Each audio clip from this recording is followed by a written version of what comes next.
حصول الخير إن الخير ينمو إذا ما شئت في الدارين تسعد فكثر بالصلاة على محمد فغفر بالصلاة على محمد إذا ما شئت في الدارين تسعد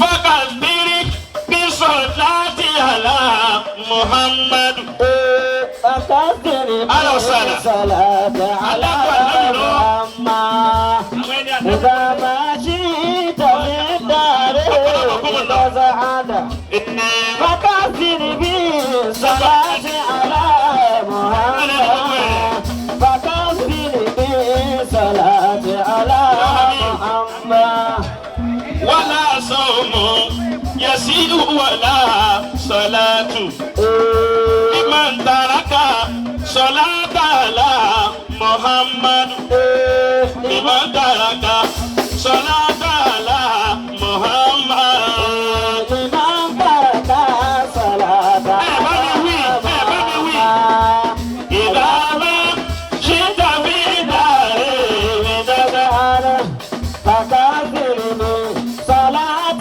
على محمد فكثر بالصلاة على محمد andakọ anabi Muhammad lọ́wọ́ الله عليه وسلم yòbó anabi dáadáa صلى الله عليه وسلم anabi lẹni bá sọsọ láti ọyọ kan fóun mẹ́wàá ni wọ́n fi ṣẹ̀san fún padà صلى الله عليه وسلم àwọn ẹni anabi wọlé الله عليه وسلم ìmọ̀ ohun fi ojú ihe min athari sujúdẹ ọkìyàmá فتمم صانع الأخلاق وزرع وصول الخير إن الخير ينمو Sheikh Abdulhamidi bẹ́ẹ̀ bá rí yín tó ló ń wọ òríyàn ọmọdé ní ọ̀pára máa fọwọ́ rẹ̀ tì فتمم صانع الأخلاق وزرع bẹ́ẹ̀ bá rí yín ọmọ kápá àti rí bàbá wa Mudirul Markaz. فتمم صانع الأخلاق وزرع من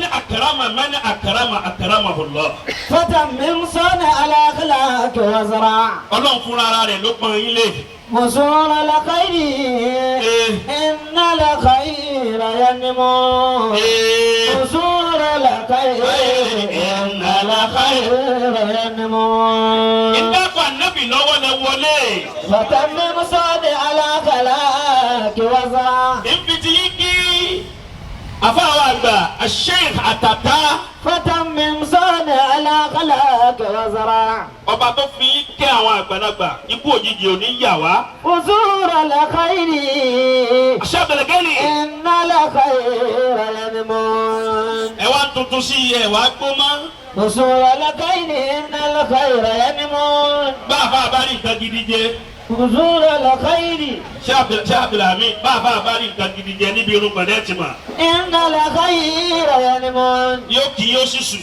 وصول الخير Ẹni yóò bá nábì mọ́. إن الخير ينمو Mo kí yín púpọ̀, mo fà nábì kí yín. فتمم صانع الأخلاق وزرع Mo kí ṣé wà Habibullahi man yuhibbul habiba fahuwa habibu. Bẹ́ẹ̀ bá lóun ò nífẹ̀ẹ́ Habibu kò nífẹ̀ẹ́ ànábì nù. فتمم صانع الأخلاق وزرع Nurul Latif. وصول الخير Allah. إن الخير ينمو Ọba tó fi wá kẹ́ra wa àní bàjẹ́ pẹ̀lú òkú ọlọ́. فتمم صانع الأخلاق وزرع Bẹ́ẹ̀ tí máa dá gbogbo nǹkan ṣe lẹ́yìn náà nù. Nígbà tẹ́ tún já Nurul Latif ẹ̀ tún sọ fún wa. فتمم صانع الأخلاق وزرع Ọ̀dà. وصول الخير إن الخير ينمو Ẹ pò pọ̀ ọ̀dà ẹ̀ máa ń pò pọ̀ yóò jiná. وصول الخير إن الخير ينمو Ọlọ́run ó jẹ́ kí ó tún máa dá sí jù báyìí lọ. Mo kí bàbá tí wọ́n wọlé náà. وصول الخير إن الخير ينمو Tẹ̀gídí mi kan Ìlọrin kan ni. وصول الخير إن الخير ينمو Sheikh Abdulhamidi الله حياته mo ní ànábì wa Muhammad. صلى الله عليه وسلم. hadisi tí mo fẹ́ kà yìí tá ànábì sọ yìí hadithun marfu. حياكم الله. وهناك الفرق بين حديث مرفوع وحديث موضوع وحديث موقوف gbogbo ẹni bẹ lọ́dọ̀ àwọn ṣáàbìlá. فتمم صانع الأخلاق وزرع. hadisi sahihu ni kìí ṣe hadisi tí ò lẹ́sẹ̀ lẹ̀. أصول ó ṣe الأخلاق. ọlọ́run Muhammadu. صلى الله عليه وسلم. ẹ yóò bọ́ anabi dáadáa. صلى الله عليه وسلم. anabi ń kọ́ àwọn sahabi lẹ́kọ̀ọ́. anabi ní ọkùnrin kan bẹ rajulun min bani Isra'il. الله. ó kú onílé rẹ̀ nígbà ó kú onílé ẹ̀ ó wá rí ọkùnrin kan òun kawó lákàtúnkà. anabi ń kọ́ àwọn sahabi lẹ́kọ̀ọ́ yẹn. الله عليه وسلم. bíntín ká owó yẹn owó yìí ti kó sí ọpọlọ ọkùnrin Bani Israila yìí ó bá súnmọ́ ó ti súnmọ́ الله. ó dèrè bàbá olówó ó wù mí kẹ ya mi ní mi'atu dinari. bàbá olówó ní oníyá olówó owó tó ní kó yá òun lápèjúwe káníkéyàn yáyàn bíi 500,000 nísìn. الله. ọkùnrin Bani Israila ń fẹ́ yá owó lọ́dọ̀ ẹni tí ó mọ̀ rí tí ó rí rí. الله.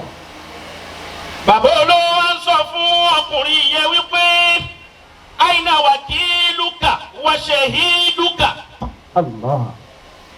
tani garantọ rẹ tí n bá gbé owó náà fún ọ tí ó dúró fún ọ ní garantọ àbí talẹlẹrí rẹ tí ó jẹ́rìí wípé mo gbé owó fún ọ.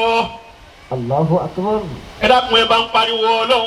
فتمم صانع الأخلاق وزرع. ẹ pariwo Ọlọ́run dáadáa. حصول الخير إن الخير ينمون. lọkùnrin tó fẹ́ yáwó bá tẹnubọ pé wakafa billahi wakila wakafa billahi shahida. وكفى بالله وكيلا. ọ̀pọ̀ ìgbà ewu bẹ́ẹ̀. وكفى بالله شهيدا. àsàlátù mọ̀lúdì ṣúgà la wà gbogbo ilẹ̀ sì ti gbọdọ̀ máa lò Kùránì kẹ ẹwì kí n gbọ́. wakafa billahi wakila wakafa billahi shahida. وكفى بالله وكيلا. ṣé bẹ́ẹ̀ máa ń wí ní àsàlátù. وكفى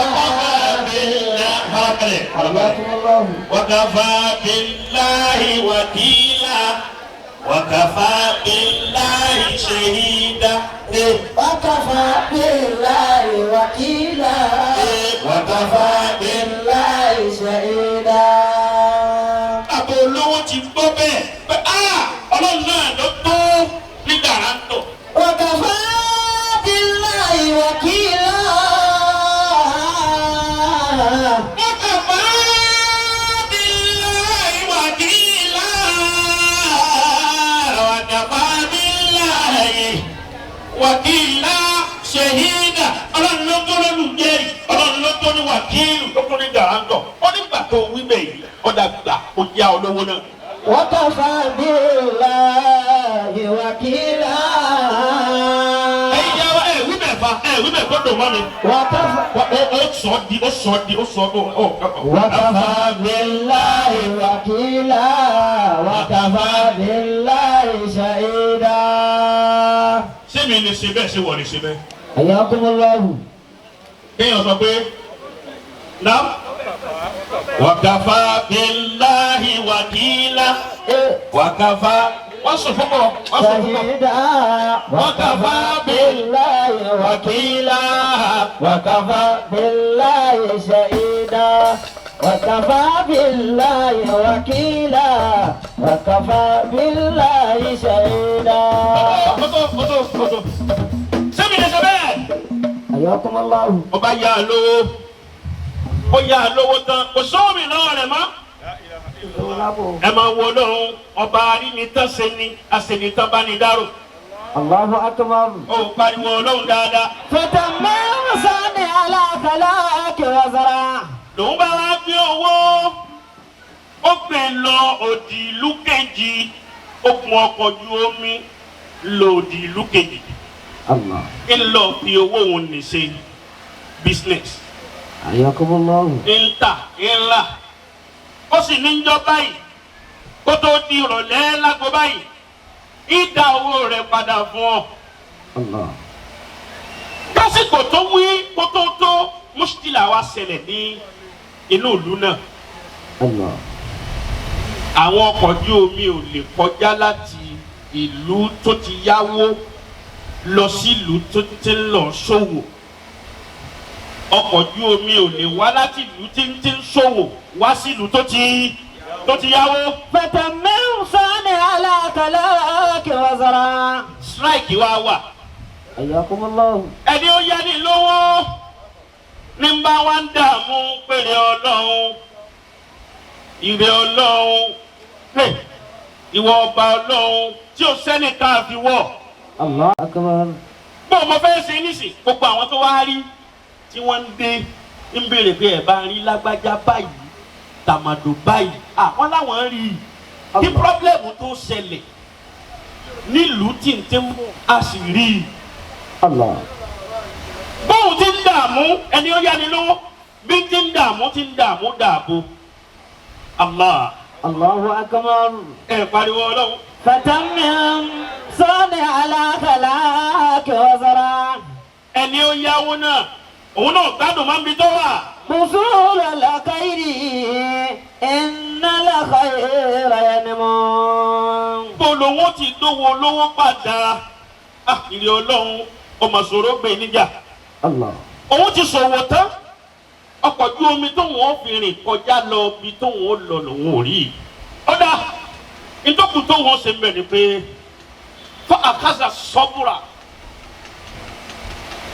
fa àkàzà sọ́bùrà faja'ala fiha kíni حياكم الله. faja'ala fiha min alfi dinar. الله. ló bá mú ìgbànú tẹ́yìn ìyá wa máa lò irú ìta máa lò mọ́kà wọn. ó bá mú owó tó yá lọ́wọ́ ẹni tó ti yáwó ó ti ìbọnú ìgbànú náà ó wá dì ó ra lókun ó wá mú pákó ńláńlá ó fi kàn án mọ́ ó kan ìgbànú òun nì ó kàn án mára pákó. الله. ó tún wá dì í ó wá gbé ó wá dómi odò ó wá jù sódò. الله.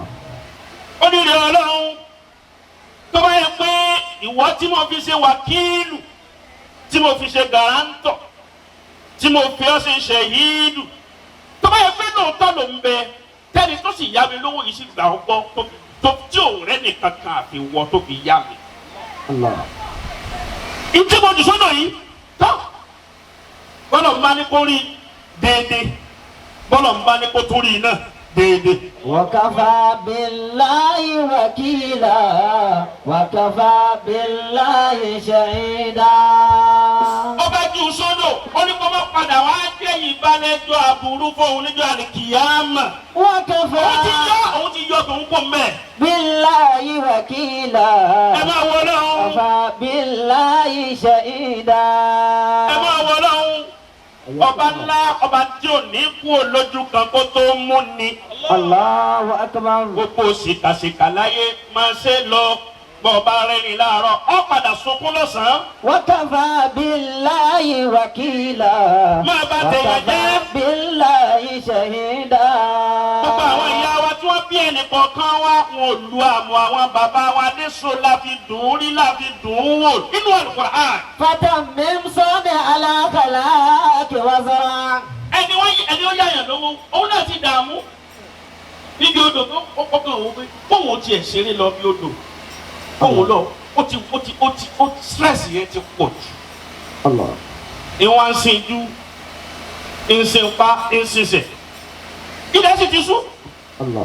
lẹ́ẹ̀kan náà lórí pákó kan ti ń bọ̀ níbi omi oníjẹ́ ń dúró de pákó yìí tóbi púpọ̀ òtútù yìí mú tí n bá rí pákó yìí gbédè ńlú ó súnmọ́ kí n là á kí n dáná sí tí n bá dáná sí kí n fi yá òtútù pẹ̀lú ìbànújẹ́ tí ń bẹ lára.